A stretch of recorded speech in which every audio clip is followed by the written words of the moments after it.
কি পরিস্থিতি, তার প্রভাব কি পড়ছে?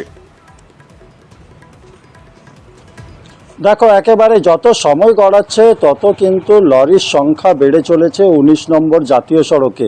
শুধুমাত্র এই ১৯ নম্বর জাতীয় সড়ক নেই, বাংলা ঝাড়খণ্ড সীমানা ৫টি সীমানাতে ঠিক একইভাবে সময় গড়ার সঙ্গেই লরির সংখ্যা বেড়ে চলেছে। ১৯ নম্বর জাতীয় সড়ক মানে গুরুত্বপূর্ণ সড়ক, কলকাতা এবং দিল্লিকে এই জাতীয় সড়কে জুড়ে, এবং এই জাতীয় সড়কে প্রায় ৪০ কিলোমিটার সারি সারি লরি দাঁড়িয়ে রয়েছে। সন্ধ্যে ৬টায় গতকালকে এই বর্ডার সিল করে দেওয়া হয়, তারপরে একের পর এক লরি দাঁড়িয়ে থাকে এবং এই লরির মাঝে সবজি কাঁচামালেরও লরি আটকে পড়েছে, যার মধ্যে সেই কাঁচামাল নষ্ট হওয়া শুরু করেছে। এমন যাত্রীবাহী নয়, লরি চালক যাত্রীবাহী গাড়ি আটকানো হচ্ছে না, শুধু মালবাহী গাড়ি সিল করা হয়েছে। অন্যদিকে ঝাড়খণ্ডের দিকে রাজনৈতিক দল অবরোধ শুরু করে দিয়েছে। কি অবস্থা? রাজনৈতিক দল এমসিসি কেন অবরোধ শুরু করেছে? এর মধ্যে রাজনীতি চলে আসছে পুরো একদম প্রকাশ্যে। দীপক, দেখো, একেবারে যখন পশ্চিমবঙ্গ সরকার বর্ডার সিল করেছে দক্ষিণবঙ্গ বানভাসী, তাই ঝাড়খণ্ড থেকে কোনো গাড়িকে, পণ্যবাহী লরিকে অনুমতি দিচ্ছে না এই রাজ্যে প্রবেশ করার। তখন দেখছে ঝাড়খণ্ডের পক্ষ থেকে ধানবাদ জেলা প্রশাসন দফায় দফায় বৈঠক করতে আমরা দেখেছিলাম গতকাল রাত থেকে, কিন্তু সমস্যা না মেটার ফলে এবারে ঝাড়খণ্ডে রাজনৈতিক দল আন্দোলনে নামলো। ইতিমধ্যে যে ঝাড়খণ্ডের দিক আছে মাইথান, সেই মাইথানের কাছে রাজনৈতিক দলের পক্ষ থেকে, এমসিসির পক্ষ থেকে জাতীয় সড়ক অবরোধ করে দেওয়া হয়েছে। এর ফলে কিন্তু সারি সারি লরি এবার এই রাজ্যে দাঁড়াতে শুরু করেছে।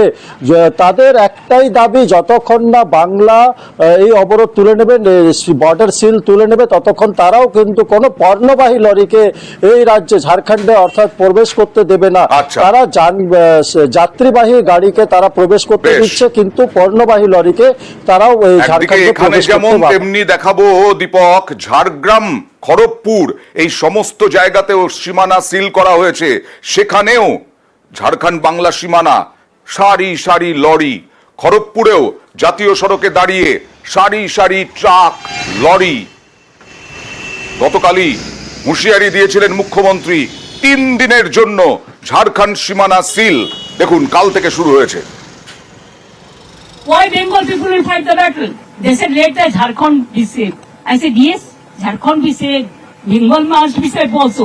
I cannot protect you instead of my people. আমার জনগণের আমি জীবন দিয়ে আপনাকে আমি প্রোটেক্ট করবো, এটা কখনো হতে পারে না। আমরাও সিদ্ধান্ত নিয়েছি, যেহেতু জল ঢুকছে, এমনকি আমি দেখে এলাম ন্যাশনাল হাইওয়েতেও জল উঠছে, সুতরাং 3 দিন ঝাড়খণ্ডের বর্ডার বন্ধ থাকবে, সিল থাকবে। আর এই সীমানা সিল নিয়ে রাজ্যকে তোপ শুভেন্দু অধিকারীর। জেলায় জেলায় চেকপোস্টে লরি আটকে থাকায় তোপ। কি বলা হলো? তার পক্ষ থেকে রাজ্যপালকে হস্তক্ষেপ করার আবেদন বিরোধী দলনেতা, এমনকি অমিত শাহ, গডকারিকেও নালিশের হুঁশিয়ারি শুভেন্দু।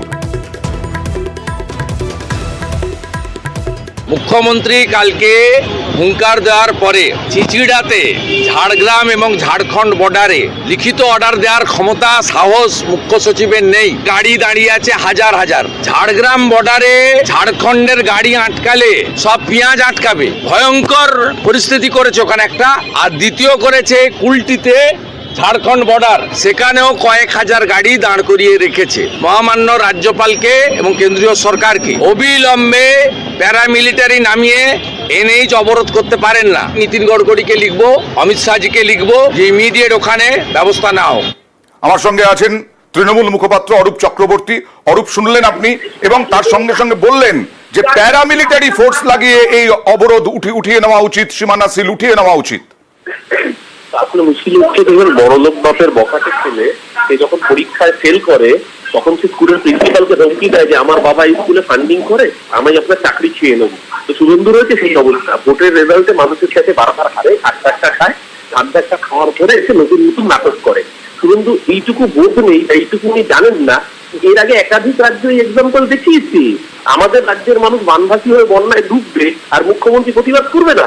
আপনার মনে থাকবে এই গোদাবরী কাবেরী জলবন্টন চুক্তি নিয়ে তামিলনাড়ু এবং কর্ণাটকের মধ্যে যে ভয়ঙ্কর বিবাদ চলেছিল, বছরের পর বছর দুটো রাজ্যের বিচ্ছিন্ন অংশের বর্ডার অবরুদ্ধ হয়ে গেছিল, 2 রাজ্যই বন্ধ করে দিয়েছিল। একাধিক এক্সাম্পল ভারতবর্ষের মধ্যেই রয়েছে। যুক্তরাষ্ট্রীয় কাঠামোয় মুখ্যমন্ত্রী নির্বাচিত হয় সেই রাজ্যের মানুষের দ্বারা, মানুষের প্রতিনিধিত্ব করার জন্য মুখ্যমন্ত্রী যান, সেই মানুষের কথা মুখ্যমন্ত্রী বলেছেন। শুভেন্দু কার কথা হতে পারে? শুভেন্দু তো রাজ্যের মানুষের কথা ভাবে না, তো নিজের কুর্তির কথা ভাবে। ধন্যবাদ। রাজ্যের মানুষের কথা ভাবে। আর এই মুহূর্তে দেখুন, জলে ভাসছেন তো বটেই, তাদের অভ্যেসও বোধহয় হয়ে গেছে, কিন্তু ত্রাণ নিতে গিয়ে কি পরিস্থিতি।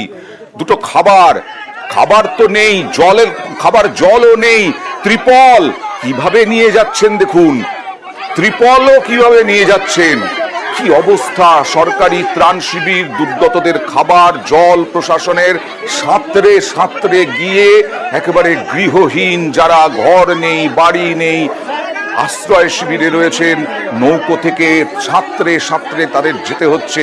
এই রকম জল এর আগে হয়নি, এরকমটাই বলছেন।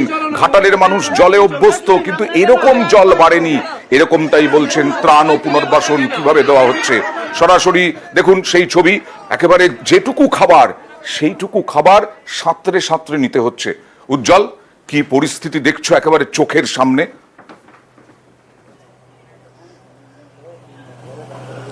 দেখো, পরিস্থিতি খুব খারাপ, মানে নিজের চোখকেও বিশ্বাস করা যায় না যে এরকম ছবি দেখতে হতে পারে।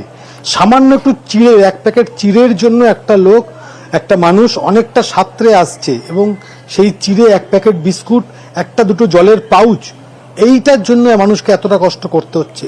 মানুষকে ওই যে জায়গাটা জল জমছে সেই জায়গা থেকে তারা বন্দী হয়ে রয়েছে। জেলা শাসক তারা নৌকো করে যাচ্ছেন এবং সেখানে পৌঁছে জল দিতে হচ্ছে। কিন্তু সব জায়গাতেও পৌঁছানো যাচ্ছে কি, কারণ অনেকটা দুর্গম জায়গা।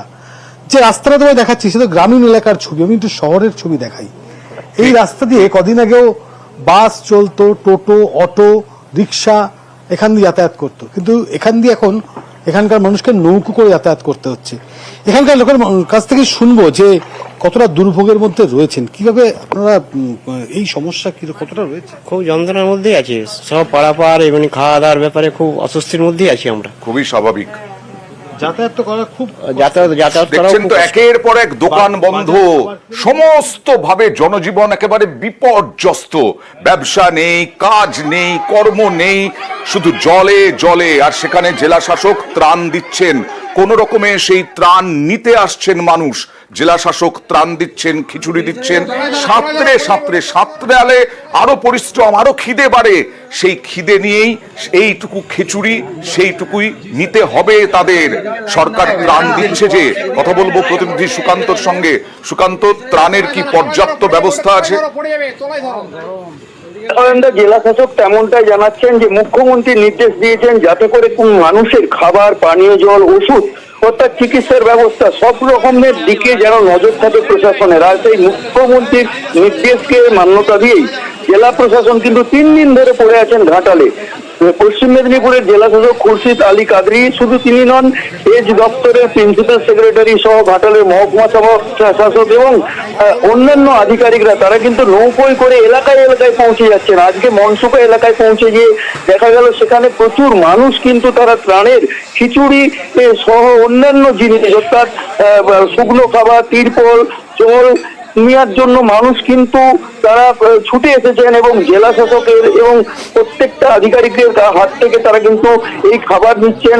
শুধু তাই নয়, ঘাটাল পৌরসভার যে 13টি ওয়ার্ড প্লাবিত রয়েছে সেই 13টি ওয়ার্ডের মানুষ যাতে খাবার পায় তার জন্য পৌরসভা আজকে খিচুড়ি রান্না করেছিলেন ঘাটাল বিবেকানন্দ মোড় এলাকায়। সেই জায়গাতেও কিন্তু জেলা শাসক উপস্থিত হন, নিজের হাতে তিনি কিন্তু এলাকার মানুষদেরকে খিচুড়ি তুলছেন।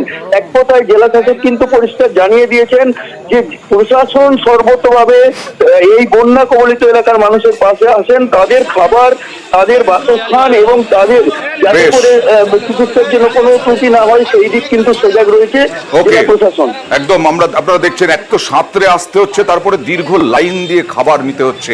আর এই মুহূর্তে দেখা